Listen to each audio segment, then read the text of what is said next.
दोस्तों, शिव साधना केंद्र में आपका हार्दिक स्वागत है। आपके सामने हाजिर हूँ आपके प्रश्नों के उत्तर लेके। तो आइए शुरू करते हैं।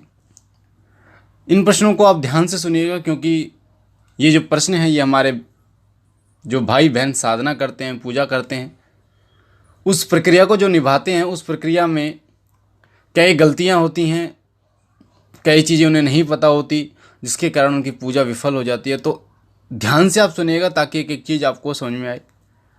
मनोज जी कह रहे हैं, प्रणाम प्रणाम भाई, अंग्यारी तो 5 हैं, तो बाकी लोग कहाँ चढ़ाएं? गांव खेड़ा तो माता मदानन को या बालाजी को? देखिए, मैंने भोग की प्रक्रिया में लगभग 5 से 10 वीडियो बना दी हैं, और जो लोग भोग वाली वीडियो नहीं देखते उनको ये पूर्ण रूप से जानकारी नहीं प्राप्त होती। अगर आपको भोग की सारी वीडियो देखनी है तो आप सुननी है तो आप YouTube पे लिखिए कि देवता को भोग कैसे लगाएं, शिव कृपा, पर शिव कृपा ज़रूर आगे लिखिए, तभी वीडियो आएगी सबसे टॉप पे आपको दिखेगी, जिसमें आपको लाइव भोग कैसे लगाना है और साथ ही किस प्रक्रिया से लगाना है वो समझ में आएगा। फिलहाल मैं आपके इस प्रश्न का उत्तर बता देता हूँ मनोज जी। देखिए, जो अंग्यारी रखी जाती है वो हमारे पितरों की कुलदेव, कुलदेवी और इष्ट, पितृ, कुलदेव, कुलदेवी और इष्ट, ये 4 अंग्यारी हो गई। और एक सबसे पहली अंग्यारी राम नाम की रखी जाती है, 5 अंग्यारी। तो 5 अंग्यारी जो रखी जाती हैं ये हमारे देवता हो गए। अब जो लौंग चढ़ाने के बारे आती है, यानी किसी भी भोग से पहले लौंग जब चढ़ाई जाती है तो लौंग आप चढ़ाते हैं इन 5 के नाम की। राम नाम की नहीं चढ़ती, बाकी के नाम की चढ़ती, 4 के नाम की 2-2 लौंग चढ़ती है। बाकी माता मदानन जो चौक चौराहे वाली होती है, सभी भक्त माता मदानन को, और गांव खेड़ा जो होता है, खेड़े देवता क्षेत्रपाल महाराज, उनके नाम की 2 लौंग जरूर चढ़ाते हैं। अब कई लोग ये बोलेंगे कि जी क्षेत्रपाल महाराज का नाम नहीं पता, तो गांव खेड़ा के नाम से या क्षेत्रपाल महाराज के नाम से आप डाल सकते हैं 2 लौंग उस अंग्यारी पर। लौंग चाहे आप किसी भी देवता की चढ़ाएं, उसके बाद जैसे सहायक देवता, जैसे मेरे सहायक देवता बालाजी महाराज, पेत्रा सरकार, माता काली, भैरव बाबा, ये मेरे सहायक देवता हैं। तो जब सहायक देवताओं की आप 2 लौंग चढ़ाते हैं तो उसी अंग्यारी पे चढ़ाएंगे, ना कि अलग से कोई अंग्यारी रखनी है। जो अंग्यारी रखनी होती है वो आपके निजी देवताओं की रखनी होती है। निजी देवता यानी कि जो सबसे आगे चलते हैं, जैसे पितृ, कुलदेव, कुलदेवी और इष्ट और राम नाम की सबसे पहले अंग्यारी चलती है। तब लौंग जो है वो आप उन्हीं अंग्यारियों पे डाल सकते हैं, चाहे किसी भी देवता की। अगला प्रश्न है जिज्ञासा जोशी जी का। ये कह रहे हैं कि गुरुजी प्रणाम प्रणाम जी, मैं बहुत कंफ्यूज हूँ क्योंकि मेरे इष्ट देव हनुमान जी हैं। मुझे हनुमान जी के साथ प्रभु श्री राम जी की भी पूजा पाठ जब करना होगा, क्योंकि मैंने पढ़ा है कि हनुमान जी की पूजा करते हो तो राम जी की भी पूजा करनी चाहिए, इसलिए पूछ रही हूँ, कृपया बताने की कृपा करें। तो जोशी जी देखिए, एक बात आप ध्यान रखिए कि आपने एक भजन सुना होगा, हनुमान ना चले राम के बिना और राम ना चले हनुमान जी के बिना। ये दोनों एक दूसरे के पूरक हैं। जब आप हनुमान जी की पूजा करते हो, आप हनुमान जी आपके इष्ट हैं, हनुमान जी की पूजा कीजिए, उनकी जोत जलाइए। जैसे भी आप सेवा करना चाहते हैं, चाहे आप चोला चढ़ाते हैं हनुमान जी को, चाहे आप वस्त्र चढ़ाते हैं, चाहे आप मंगलवार को आप उन्हें बूंदी का प्रसाद जो है वो भोग लगाते हैं, जो भी आप हनुमान चालीसा का पाठ करते हैं, सुंदरकांड, बजरंग बाण, जिसका भी, पर जब जोत जलाई जाती है, मान लीजिए आप हनुमान जी की जोत जलाने वाले हैं, जोत जलाई नहीं है, तो पहले श्री राम का जयकारा जरूर लगाना होता है, श्री राम जरूर बोलना होता है 3 बार, जय श्री राम, जय श्री राम, जय श्री राम। उसके बाद आप जोत जलाइए, फिर तिल्ली लगा के नहीं, हे हनुमान बाबा, मैं आपकी सत की जोत जला रहा हूँ, स्वीकार कीजिए। श्री राम को अगर आप आगे करके चलेंगे तो हनुमान जी स्वयं प्रसन्न होंगे, आपकी साधना से, आपकी सेवा से स्वयं प्रसन्न होंगे। और यही कारण है कि जब आप हनुमान जी की सेवा करते हैं तो श्री राम नाम जो है वो आगे रखना होता है। पर ऐसा नहीं है कि आप 2 जोत जला रहे हैं, एक राम नाम की, एक हनुमान जी के नाम की। आप राम नाम का उच्चारण कीजिए।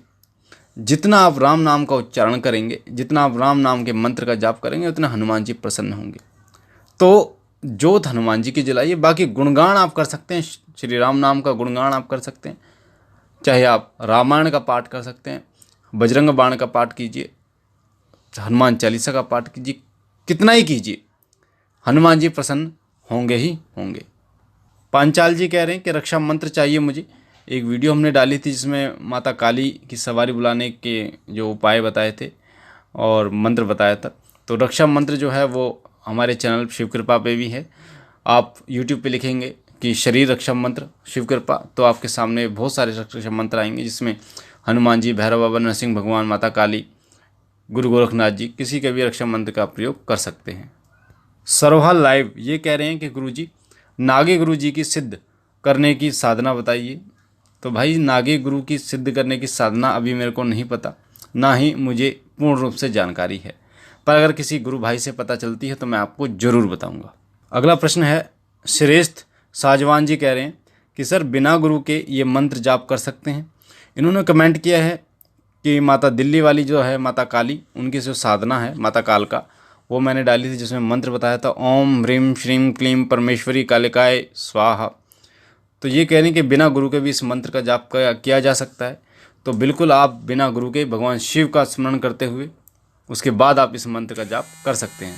कुमार मुकेश जी ये भी माता काली की जो सवारी बुलाने वाली साधना उस पर कमेंट कर रहे हैं। जय महाकाल गुरुदेव, जय महाकाल जी। 35 दिन माता काली के व्रत रखने हैं या 5 शनिवार ही माता काली की पूजा करनी है और 5 व्रत रखने हैं। तो जो व्रत रखने हैं वो तो 5 शनिवार आपको रखने हैं, पर पूजा जो है वो आपको 35 दिन तक करनी है माता की। एक और प्रश्न है हमारे भाई का, कवि कमल, ये कह रहे हैं कि भगत जी 5 पूरियों का भोग लगाकर पूरी का क्या करना है। तो देखिए ये प्रश्न कई भाई और बहनों ने पूछा है कि पितरों को भोग लगाने के बाद उस प्रसाद का क्या करना है, कुलदेव को भोग लगाने के बाद, इष्ट देव को भोग लगाने के बाद उस प्रसाद का क्या करना है।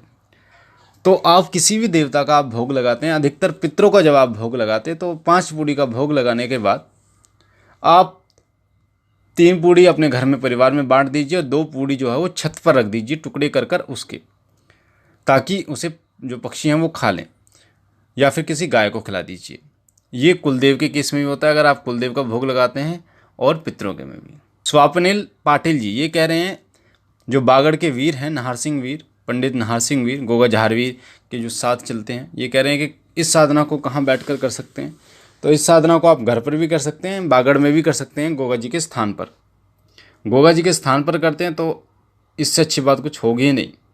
कई लोग ये कमेंट करते हैं, जैसे जितेंद्र जीतू जी कह रहे हैं कि गुरुजी कि जो माता काली की साधना है इसे क्या लेडीज़ कर सकती हैं। तो बिल्कुल माता काली की साधना है वो लेडीज़ कर सकते हैं। और एक बात और मैं आपको बता दूं कि जब माता काली की साधना करती हैं महिलाएं, अधिकतर जैसे 21 दिन की साधना करती हैं, या फिर कई बार साधना करते करते बीच में मासिक धर्म की दिक्कत आ जाती है, तो उस समय महिलाओं के लिए माता काली की सेवा में ये छूट होती है कि वो जो उनके मासिक धर्म का समय होता है 4-5 दिन 7 दिन, उन दिनों को छोड़कर उनके अगले दिन नहा धोकर पूजा को जो शुरुआत करती हैं, पूजा फिर दोबारा शुरू करती हैं, तो वो उनकी साधना खंडित नहीं होती, वो पूजा में गिने जाते हैं वो दिन।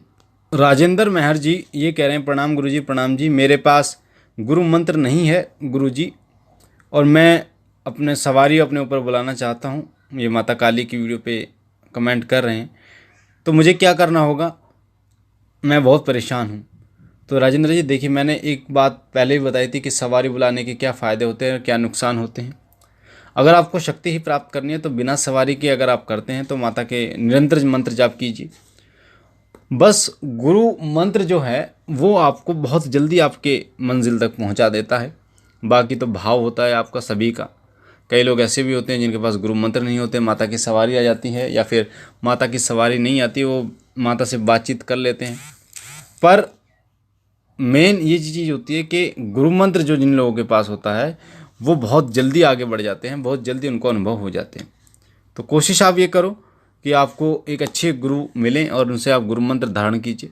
वरना अगर आपके पास गुरु मंत्र नहीं है तो निरंतर माता के मंत्र का जाप आप कीजिए, माता का हवन कीजिए, भोग प्रसाद निकालिए, जिससे माता की कृपा और शक्ति आपको प्राप्त होगी। कलर्स इंडिया ये कमेंट कर रहे हैं कि भाई जी जरा बताएं कि गांव खेड़ा और क्षेत्रपाल महाराज अलग अलग होते हैं या एक ही होते हैं, बड़ा कंफ्यूज है दोनों में। और गांव खेड़ा क्या होता है और क्षेत्रपाल क्या होता है। तो देखिए, जो कोई भी जब गांव बसता है तो वहाँ पर एक देव की स्थापना की जाती है, जिसे गांव खेड़ा कहते हैं। कई लोग उन्हीं देवता को गांव खेड़ा, क्षेत्रपाल महाराज, नगर खेड़ा इन नामों से जानते हैं। तो जो गांव का मालिक होता है, जो जिस कोई भी गांव है, कोई भी नगर है, उसकी जो बागडोर होती है वो गांव खेड़े के हाथ में होती है। यानी कि जो नगर खेड़ा ये सब एक ही हैं। अगर कोई भी शक्ति बाहर से आ रही है तो वो नगर खेड़े से ही परमिशन लेती है, और अंदर से बाहर जा रही है गांव से, नगर से, तो भी नगर खेड़े से ही परमिशन लेके जाती है। इसलिए नगर खेड़े को पूजना बहुत ज़रूरी होता है, उनकी सेवा करनी बहुत ज़रूरी होती है। क्योंकि अगर कोई किसी के ऊपर तंत्र करता है, तो अगर आप सेवा करते हैं नगर खेड़े की, तो वो तंत्र को अंदर नहीं आने देते गांव में जहाँ पे आपका घर होता है। साथ ही अगर जो नगर खेड़े की पूजा करता है, उनकी सेवा करते हैं, भोग प्रसाद देते हैं, तो जो भी साधना करते हैं तो उस शक्ति को नगर खेड़े महाराज जो है वो आपके घर में आने देते हैं, ताकि उस शक्ति के द्वारा आपको अनुभव प्राप्त हो, साथ ही उससे आप कार्य ले सकें। तो मुझे आशा है ये जानकारी आपको पसंद आई होगी, और जिन जिन लोगों के प्रश्न थे उन लोगों को उनके प्रश्न का उत्तर मिला होगा। बाकी अगर आप पहली बार हमारे चैनल पे हैं तो आपके सीधे हाथ पे जो लाल कलर का बटन है उसे दबा के चैनल को सब्सक्राइब कीजिए, ताकि आप शिव साधना केंद्र के साथ जुड़ सकें, हमारे साथ जुड़ सकें। बेल आइकन को दबाइए, घंटे के निशान को, ताकि जो भी हम जानकारी डालें वो आपको सबसे पहले प्राप्त हो। हमारा नया चैनल शिव कृपा परिवार, उसका लिंक डिस्क्रिप्शन में है, उसे भी सब्सक्राइब कीजिए, ताकि भक्ति भक्ताई से रिलेटेड जानकारी आपको प्राप्त हो। मैं बाबा भोलेनाथ से विनती करता हूँ कि उनकी दया कृपा आपके ऊपर सदैव बनी रहे। बाबा सदैव आपकी झोली भरते रहे। आपके पितृ कुलदेव कुलदेवी की कृपा आपके ऊपर बनी रहे। आप सदैव खुश रहें, आपका परिवार खुश रहे। हम मिलते हैं अगले वीडियो में, तब तक के लिए ओम नमः शिवाय, ओम नमः शिवाय, ओम नमः शिवाय।